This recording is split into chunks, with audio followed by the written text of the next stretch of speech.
Selamat pagi, Shalom, sahabat Yesus cinta Alkitab, puji Tuhan. Kita bertemu kembali di hari ini, mari kita buka di dalam doa. Selamat pagi Bapa, selamat pagi Yesus, selamat pagi Roh Kudus. Terima kasih Tuhan untuk segala sesuatunya yang sudah kami lalui semalam dan hari-hari yang lalu. Dan kami percaya berkat Tuhan juga sudah tersedia pada kami pada hari ini.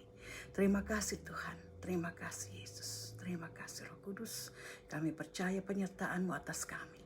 Kami sedia untuk dengar firman Tuhan, supaya kami semakin ditambah-tambahkan knowledge kami Tuhan, pengetahuan kami akan Engkau, dan juga iman kami akan bertumbuh di dalam nama Tuhan Yesus. Amin. Kita dengarkan satu pujian saudara.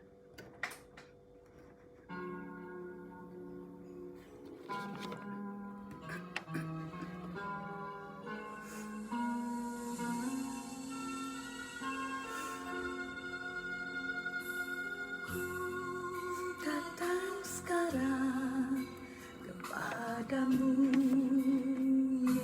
Yesus, ku bawa beban hidupku yang berat. Kepada siapa lagi ku mengadu? Hanya padamu Yesus.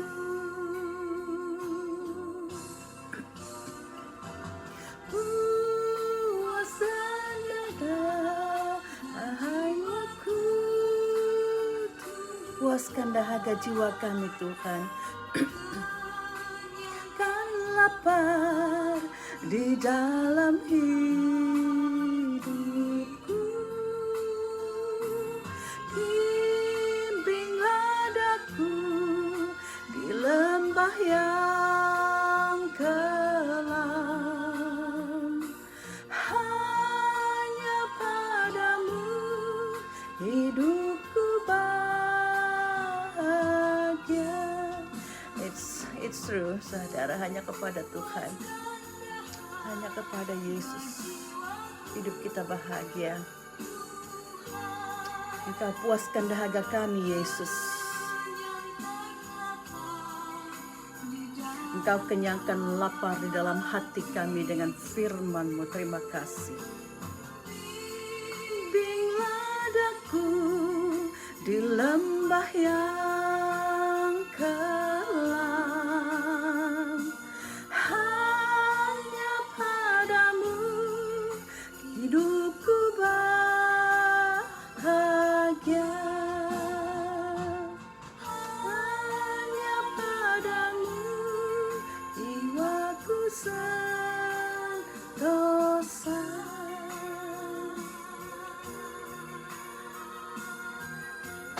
Oh, yes. Hanya kepadamu jiwa kami sentosa dan hidup kami bahagia.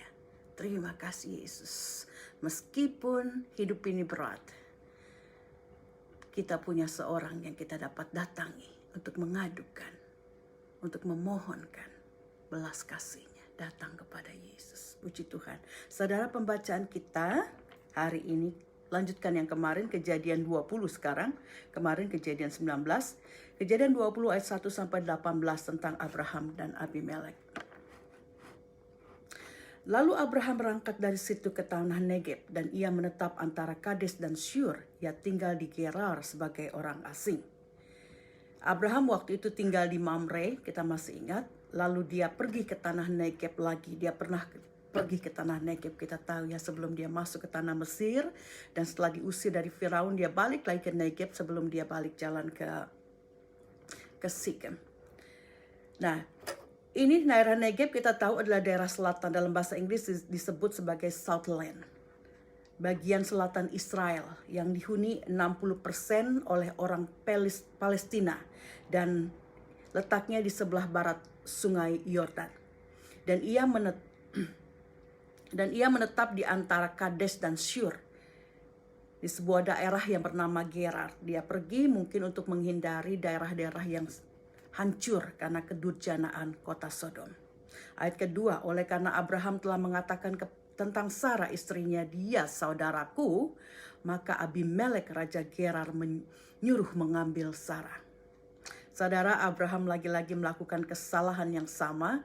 Dia mengatakan kepada Abimelek, yaitu Raja Gerar itu, tempat di mana Abraham mengungsi, bahwa Sarai adalah adiknya.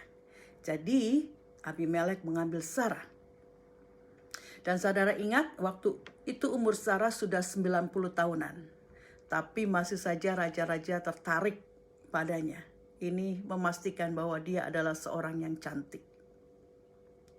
Ayat 3, tetapi pada waktu malam Allah datang kepada Abimelek dalam suatu mimpi serta berfirman kepadanya, engkau harus mati oleh karena perempuan yang telah kau ambil itu, sebab ia sudah bersuami. Adapun Abimelek belum menghampiri Sarah. Berkatalah ia, Tuhan, apakah engkau membunuh bangsa yang tak bersalah? Bukankah orang itu sendiri mengatakan kepadaku, dia saudaraku, dan perempuan itu sendiri telah mengatakan, ia saudaraku. Jadi hal ini kulakukan dengan hati yang tulus dan dengan tangan yang suci. Lalu berfirmanlah Allah kepada Abimelek dalam mimpi, aku tahu juga bahwa engkau telah melakukan hal itu dengan hati yang tulus. Maka aku pun telah mencegah engkau untuk berbuat dosa terhadap aku. Sebab itu aku tidak membiarkan engkau menjamah Sarah. Jadi sekarang kembalikanlah istri orang itu, sebab dia seorang nabi. Ia akan berdoa untuk engkau, maka engkau tetap hidup.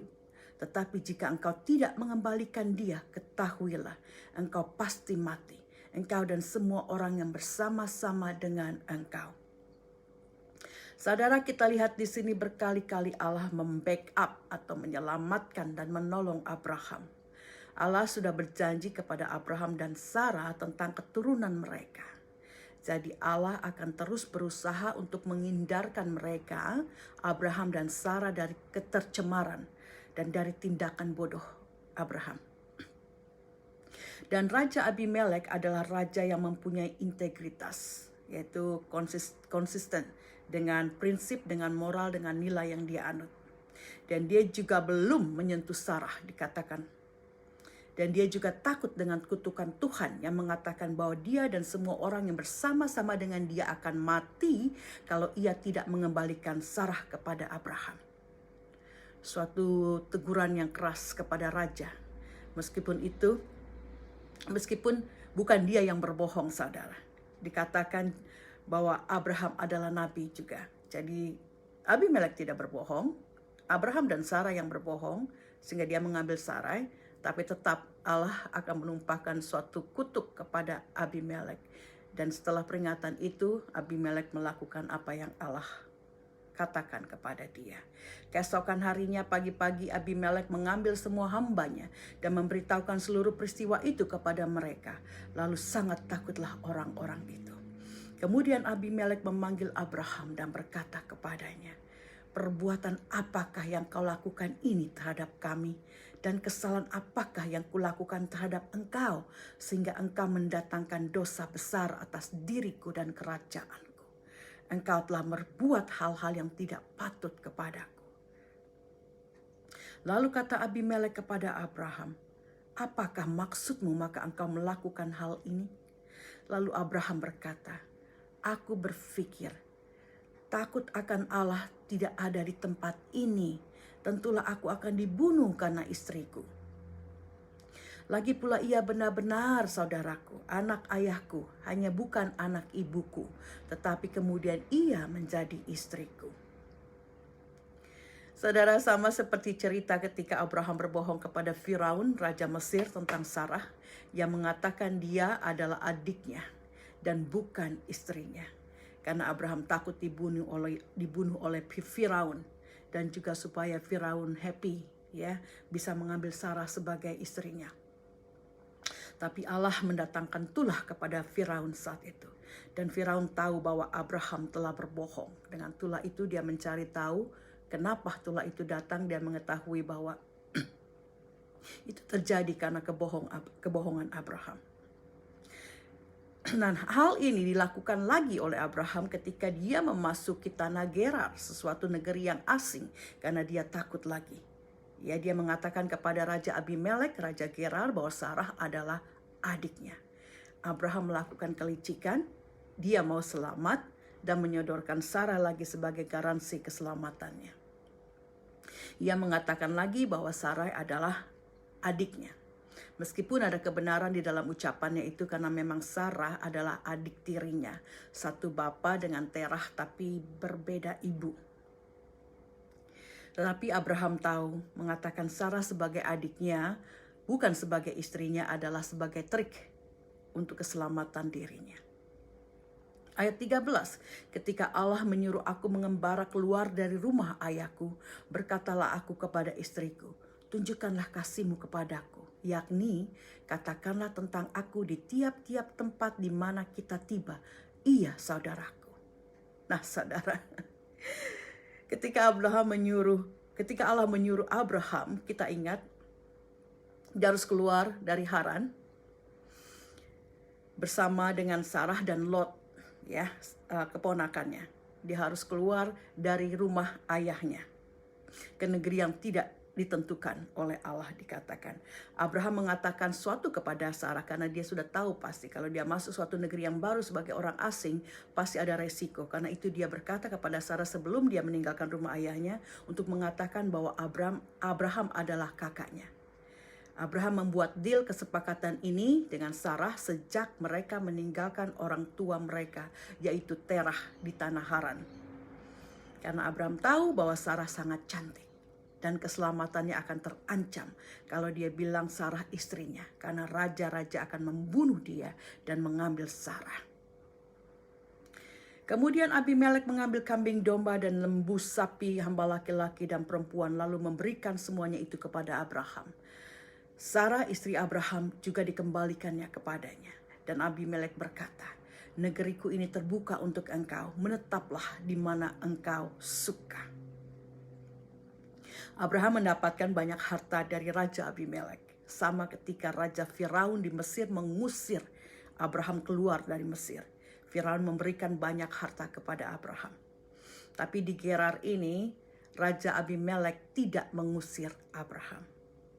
Ia bahkan memberikan pilihan kepada Abraham di mana saja dia mau tinggal, raja akan persilahkan, raja akan berikan.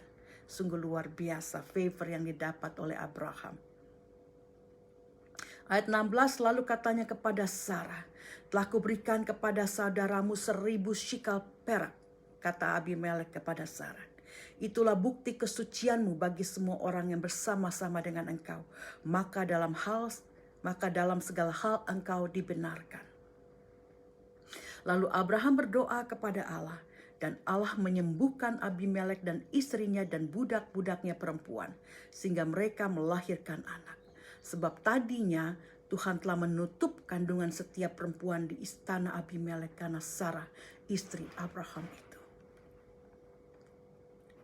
Saudara, akhirnya Raja Abimelek memberikan cukup barang-barang kepada Abraham. Dia juga mengatakan kepada Sarai, aku sudah berikan 1000 shikal perak kepada suamimu. Jadi banyak juga harta yang sudah dia bawa, yang dia dapat, dan dia bisa tinggal di mana saja dia mau tinggal di daerah Gerar itu. Lalu kemudian Abraham berdoa kepada Allah. Dikatakan bahwa kandungan istri, raja, dan budak-budaknya ditutup oleh Allah ketika Raja Abimelek mengambil Sarah. Ya, sebagai kutukan. Tidak ada perempuan di keluarga Abimelek atau di budak-budaknya yang akan melahirkan. Kandungan mereka ditutup. Dan tetapi ketika Abimelek menyerahkan Sarah kembali kepada Abraham, dan Abraham berdoa, dan Allah membuka kandungan para wanita di kerajaan Gerar itu, sehingga mereka bisa melahirkan anak-anak. Saudara, apa rema yang kita dapat dari pembacaan ini? Yang pertama adalah tentang kebohongan atau lies, dan penyangkalan atau denial, ya, adalah suatu kekejian dan dosa di hadapan Allah.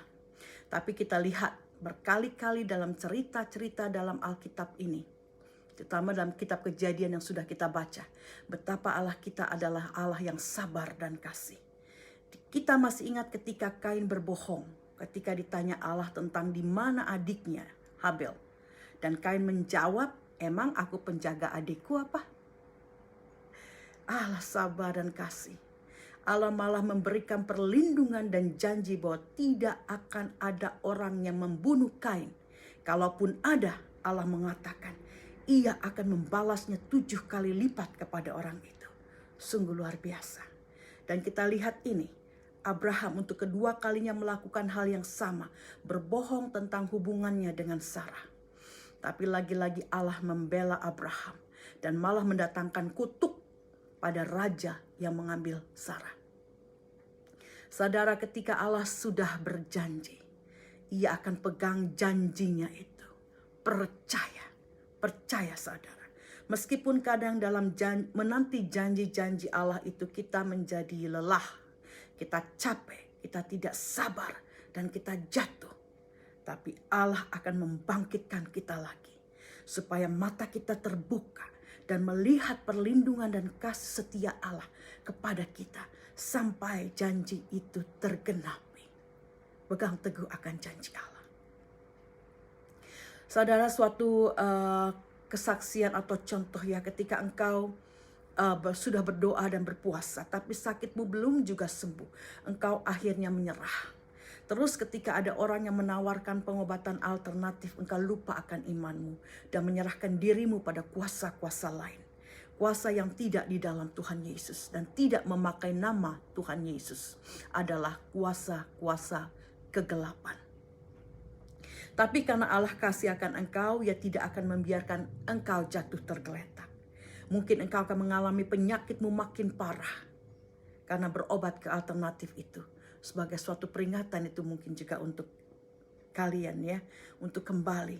Tapi karena kasih Allah, saya percaya ia akan membukakan matamu untuk melihat apa yang kau lakukan itu salah dan kembali kepada Dia. Saya percaya Allah akan memulihkanmu. Allah kita penuh kasih. Dia panjang sabar dan besar kasih setianya. Yang kedua, kita lihat raja-raja zaman itu, Raja Mesir, Firaun, dan Raja Gerar ini, Abimelek, dan banyak raja-raja lain, mereka suka akan wanita. Tidak disebutkan berapa istri dan gundik dari mereka yang sudah punya. Dan mereka ini ambil siapa saja, yang penting cantik ya. Mungkin dari umur belasan mereka sudah punya gundik atau punya istri. Sampai yang sudah 75 tahun pun diambil oleh Firaun saat itu. Ya, Sarah 75 tahun ketika Firaun mengambil dia. Dan Sarah sudah berusia 90 tahunan ketika Abimelek mau mengambil dia. Jadi raja-raja ini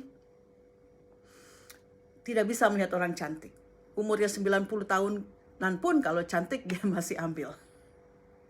Raja-raja ini mereka punya kuasa. Mereka jadi rakus akan wanita. Saudara, ada 3G yang membuat seseorang jatuh ya, yaitu gold, harta, glory, kedudukan, dan juga girl, wanita. Atau zaman ini termasuk pria. Karena zaman sekarang banyak juga wanita-wanita yang jatuh atau berdosa karena laki-laki. Seseorang yang mempunyai kedudukan dan harta akan lebih rentan terhadap godaan dari lawan jenis, baik itu pria atau wanita. Tambah menyedihkan lagi kalau sudah tidak ada kedudukan, tidak ada harta, tapi masih suka main wanita. Kasihan wanita-wanita ini yang bekerja keras ya, menghidupi anak-anak mereka. Karena suami yang kesana kesini, duitnya tidak banyak, jadi cuman punya istri, punya anak, tapi tidak dirawat. Saudara, kita doakan supaya Allah menegur mereka ini. Mereka menggunakan berkat, kedudukan, jabatan, dan harta yang Tuhan titipkan kepada mereka untuk hal-hal yang tidak baik. Kita berdoa supaya laki-laki kembali kepada kodrat mereka sebagai kepala rumah tangga dan orang yang mengusahakan tanah untuk kesejahteraan rumah tangganya. Seperti yang Allah katakan kepada Adam ketika ia mengusir Adam dari Taman Eden. Dia menyuruh laki-laki untuk mengusahakan tanah, harus bekerja keras untuk kehidupan keluarganya. Itu laki-laki yang harusnya kodratnya sebagai kepala rumah tangga tetap dipegang. Karena saudara, kita lihat sekarang banyak laki-laki yang manja gitu ya, yang mau emansipasi, sama-sama kerja, cari duit dengan wanita, tapi pekerjaan rumah dan pekerjaan anak-anak tetap juga di tangan wanita. Jadi wanita ini jadi superwoman ya. Kerja juga cari duit, kerja di rumah juga, urus-urus anak juga. Laki habis kerja duduk nonton TV. Nah, mungkin tidak banyak ini di Indonesia atau di di tempat kalian ya, tapi tapi di Indonesia kalaupun mereka dua-dua bekerja, itu kita tahu mereka ada pembantu. Jadi nggak terlalu suami dituntut untuk berpartisipasi dalam pekerjaan rumah dan mengurus anak. Beda kalau di Australia, saudara. Banyak laki-laki yang menuntut wanita bekerja untuk income-nya supaya memenuhi, tetapi pekerjaan rumah tangga dan pekerjaan anak-anak, urusan sekolah anak-anak, juga semua itu diserahkan kepada wanita. Jadi kasihan juga wanitanya ya. Ya salah satunya saya lah. Ya puji Tuhan. Tuhan sedang memproses mereka yang saya doakan. Terutama laki-laki ini, biar mereka menjadi kembali kepada kodrat mereka sebagai laki-laki yang akan mengurus atau menjadi kepala rumah tangga dan bertanggung jawab secara finansial, fisikal, dan emosional juga kepada keluarganya, terutama kepada istri dan anak-anak mereka. Oh, kita doakan laki-laki seperti ini. Jangan mereka manja, jangan mereka malas, jangan mereka mengandalkan wanita. Maksudnya memeras wanita, tapi mereka tahu kodrat mereka sebagai seorang laki-laki, pemimpin keluarga, seorang yang harus memenuhi kebutuhan rumah tangga. Puji Tuhan saudara. Kita tutup dengan Mazmur 118 ayat 29. Bersyukurlah kepada Tuhan, sebab Ia baik, bahwasanya untuk selama-lamanya kasih setianya. Amin. Mari kita berdoa. Bapa, kami ucap syukur untuk firman hari ini Tuhan. Engkau ajarkan kami kembali Tuhan, untuk mengingat akan kasih setia Engkau, bahwa Engkau Allah yang baik, yang sudah memberikan Tuhan Yesus untuk keselamatan kami.